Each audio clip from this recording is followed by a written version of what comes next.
Olá a todos e todas, meu nome é Fernanda, eu sou mediadora do pré-vestibular social da Fundação CCS.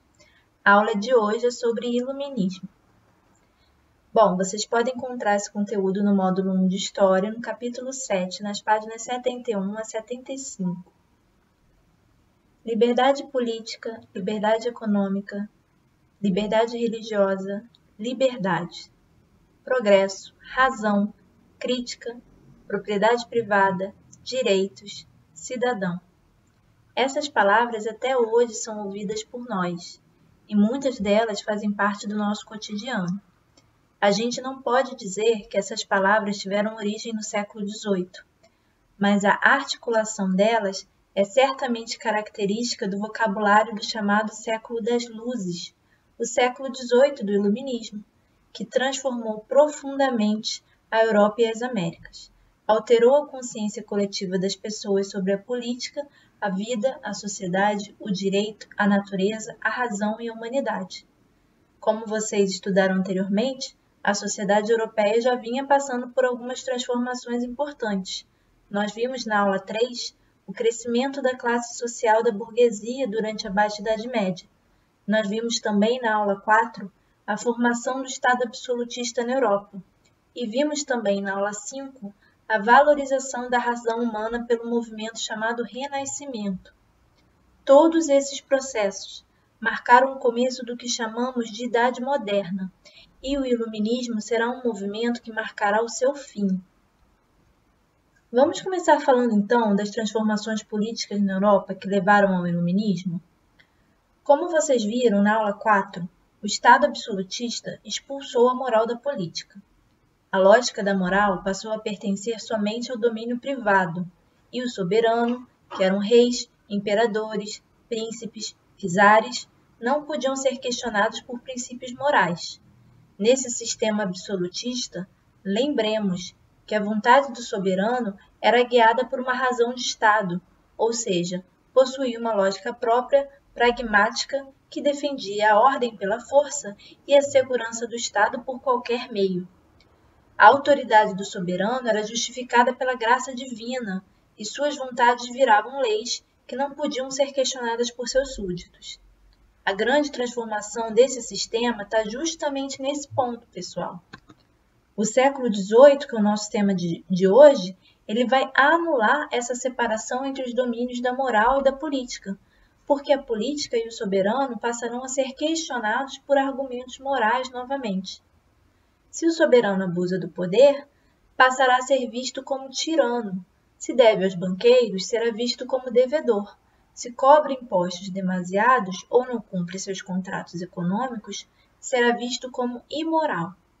No século XVII, as revoluções inglesas, inspiradas por ideais de liberdade e consentimento, já tinham mostrado ao parlamento que era possível derrubar o absolutismo monárquico, limitando os poderes do rei por meio de uma constituição. A separação entre a política e a moral dos séculos anteriores se voltará finalmente contra a própria figura do soberano no século XVIII. Este é um movimento político que dará força ao iluminismo. E esta contestação ao poder absoluto, que parecia impossível, ela só foi possível porque um forte desejo de reflexão e esclarecimento sobre o mundo movimentou setores importantes da sociedade europeia. No século XVIII, moradores dos centros urbanos, filósofos, burgueses, intelectuais e pessoas letradas circulavam ideias que defendiam a liberdade, o progresso intelectual e a razão humana como motores da humanidade. Nos livros, periódicos, teatros, cafés e salões, as pessoas acreditavam que era possível levar as luzes da razão à sociedade para que se pudesse compreender o mundo. Bom, por toda essa discussão, podemos então definir o iluminismo, sobretudo, como um movimento intelectual do século XVIII que começa na Europa e se diversifica em outras partes do mundo. Esse movimento ele busca entrar em diálogo e em confronto com aspectos que existiam no contexto europeu de então. O absolutismo, como eu já adiantei aqui, é um desses aspectos. Havia também uma forte crítica em direção ao poder das igrejas, ao mercantilismo e à sociedade das ordens. Esses 4 aspectos faziam parte do que chamamos de sociedade do antigo regime, que era a forma de organização da Europa na Idade Moderna. O absolutismo, como já dissemos aqui, foi criticado pelo poder ilimitado do soberano. Os iluministas defendiam a liberdade política, um poder em que se acreditasse fundar não mais pela graça divina, mas sim pelo consentimento dos governados. Portanto, as ações do soberano eram vistas como passíveis de resistência caso o soberano cometesse tirania. Já o poder das igrejas, ele foi criticado em relação ao seu domínio nas explicações do mundo por meio de crenças religiosas. Para os iluministas, defensores da liberdade religiosa, o livre exercício da razão devia ser independente da fé. Cabe chamar a atenção, pessoal, nesse ponto aqui, que os iluministas eles não eram uma corrente de ateus. A crítica iluminista era contra a fé cega, ou o que Voltaire chamava de superstição. Bom, já o mercantilismo, para quem não lembra, era o sistema econômico que caracterizou a formação dos estados modernos na Europa. Ele foi criticado pelo seu princípio de intervenção na economia e por defender a circulação das moedas cunhadas em metais preciosos como principal fonte de riqueza. Para os iluministas, defensores da liberdade econômica, o Estado não deveria intervir mais na economia, deixando a sociedade concorrer livremente. A principal fonte de riqueza para os iluministas seria o trabalho, e não o comércio, como acreditavam os mercantilistas. Já a Sociedade das Ordens, para quem não lembra, era a forma de organização social que dividia a sociedade em primeiro estado, clero, segundo estado, nobreza, terceiro estado, burgueses e camponeses, que eram a maioria da população. E acima de todas essas ordens estava o soberano. Essas ordens ou estamentos foram criticados pelos iluministas por organizar a sociedade de maneira que impedia a mobilidade social e criava privilégios para a nobreza e o clero. A condição de nascimento das famílias nobres, por exemplo, ela era usada como justificativa para que a nobreza não pagasse impostos, deixando a carga tributária pesar sobre o terceiro estado, que eram os burgueses e camponeses. Contra isso, os iluministas fizeram circular a ideia geral de que todos os homens nasciam iguais em direitos. Portanto, havia direitos naturais que nasciam com qualquer indivíduo, independente de sua origem nobre ou não. Essa concepção dos direitos naturais, ela desmontava as justificativas que mantinham o status social e os privilégios do clero e da nobreza. Bom, tomadas, então, todas essas críticas, por que a gente está dizendo aqui que as ideias iluministas, elas também estão em diálogo com a sociedade do antigo regime e não apenas em confronto? Bom, porque, gente, as ideias iluministas, além de terem sido produzidas e compartilhadas pela burguesia, elas foram também incorporadas por funcionários públicos, monarcas e figuras de Estado. Vamos entender melhor essa questão respondendo uma pergunta discursiva da UERJ de 2016? Bom, o enunciado da questão diz o seguinte: na pintura de Pompeu Batoni, de 1769, estão representados 2 imperadores austríacos do antigo regime, José II e seu irmão Leopoldo II.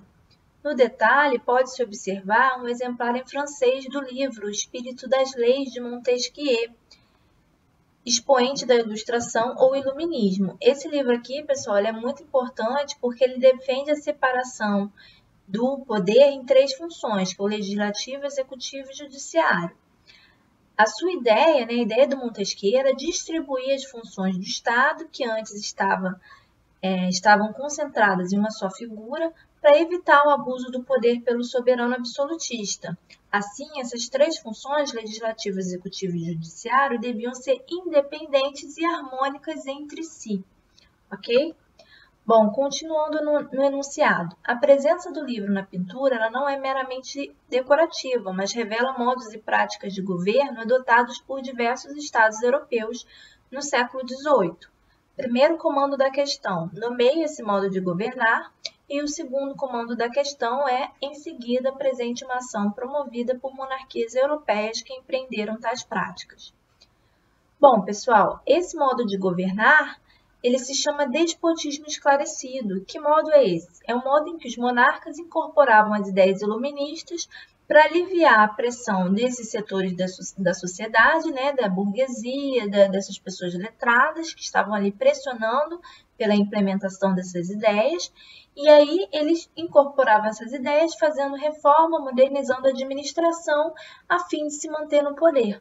Então havia aí, nesses soberanos, uma mudança de imagem, não mais, né, como reis ou príncipes que dominavam pelo puro uso da força bruta, mas como soberanos ilustrados e esclarecidos, que liam as obras iluministas, que valorizavam as ciências, as artes, a literatura. Então, nessa segunda resposta, as ações comuns promovidas por esses monarcas poderiam ser, por exemplo, o que eu disse, a valorização das ciências, das artes e da literatura.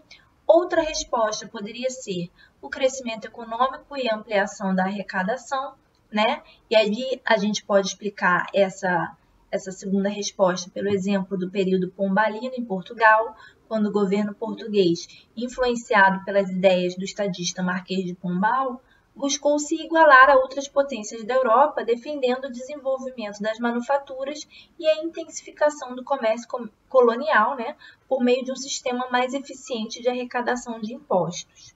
Ok? Então, gente, a resposta ela pode ser essas duas que eu disse, né? Ou qualquer uma dessas que a banca da UERJ listou aqui. Vocês só precisam escolher um desses pontos. Bom, pessoal, agora vamos falar sobre um conjunto de ideias que ganhou força durante o Iluminismo, que seria o liberalismo. O liberalismo ele se divide em liberalismo político e econômico. E nós podemos entender o liberalismo como uma ideologia, ou seja, como um corpo de ideias característico de um determinado grupo ou classe social.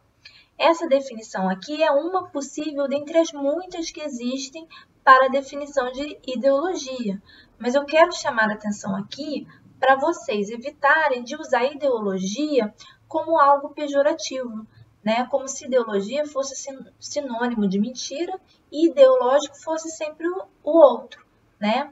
Todos nós somos formados por ideologias, crenças e posições políticas de todos os tipos que muitas vezes a gente tem e a gente nem sabe que a gente tem e está adotando, ok? Então, pessoal, essa ideologia do liberalismo político e econômico, ela é formada principalmente pela defesa dos seguintes pontos. Bom, no liberalismo político, pela defesa da liberdade da vida e da propriedade como direitos, e é por essa defesa da liberdade individual que o liberalismo justifica seu nome. Isso é, todo cidadão tem direito à liberdade de expressão, de associação, de reunião, tem direito à vida, ou seja, a vida do cidadão não pode ser violada pela vontade arbitrária do soberano, e tem direito à propriedade privada, que não deve ser violada ou tomada pelo Estado. O liberalismo político também defende a igualdade, mas essa é a igualdade formal diante da lei, não a igualdade social. Prestem atenção que a busca pela igualdade do liberalismo ela não questiona a exclusão social, né, e as hierarquias que são construídas na sociedade por critério de renda. O individualismo, ou seja, o reconhecimento do indivíduo como principal agente da sociedade é outra característica. E a gente tem também a defesa do Estado mínimo, limitando o mínimo possível o papel regulador do Estado. Bom, as ideias do liberalismo político tiveram como importante pensador o inglês John Locke. Já o liberalismo econômico, ele faz também a defesa da propriedade privada, do Estado mínimo e principalmente da livre concorrência, no qual acredita poder gerar o equilíbrio da economia. As ideias do liberalismo econômico tiveram como importante pensador o escocês Adam Smith. Adam Smith baseia sua teoria na chamada lei da oferta e da procura. Segundo Adam Smith, a economia era autorregulável, ou seja, ela se regulava sozinha, né? E o mercado de trabalho, que era onde estavam as relações econômicas, funcionava como uma mão invisível que se equilibrava, né, pelas alterações de preços todas as vezes que havia um desequilíbrio entre a oferta de um produto e a sua procura. Por exemplo, se aumenta muito a procura de um produto, a gente pode citar aqui o álcool gel, em relação à oferta do álcool gel que existe nas prateleiras das lojas, o que vai acontecer com o preço do álcool gel? Ele vai disparar, certo? Portanto, segundo essa linha do pensamento clássico, seria Esse preço exorbitante que iria regular a relação entre a vontade do consumidor em consumir esse produto e a disposição do produtor em oferecer mais álcool gel. Assim, cabe ao Estado não interferir, deixar o mercado de trabalho se regular sozinho para equilibrar a economia. Bom, gente, vamos terminar nossa aula e eu queria perguntar para vocês o que as ideias iluministas motivaram. Muitas coisas. Formação das ciências no século XIX, movimentos de independência das Américas no século XIX, as constituições que se formariam nas Américas e na Europa ao longo dos séculos, e um processo muito importante conhecido como Revolução Francesa, que inaugura a chamada Idade Contemporânea. Mas isso vai ser papo de outra aula. O mais importante é que vocês percebam que as ideias iluministas motivaram muitos movimentos da história e que elas não ficaram circunscritas ao território europeu. Elas também foram lidas, reinterpretadas e produzidas diferencialmente em outros lugares, principalmente nas Américas, como vemos aqui. Bom, é isso, gente. Muito obrigada pela participação de vocês na aula de hoje. Qualquer dúvida, perguntem ao mediador de história do polo de vocês. Um abraço a todos e todas.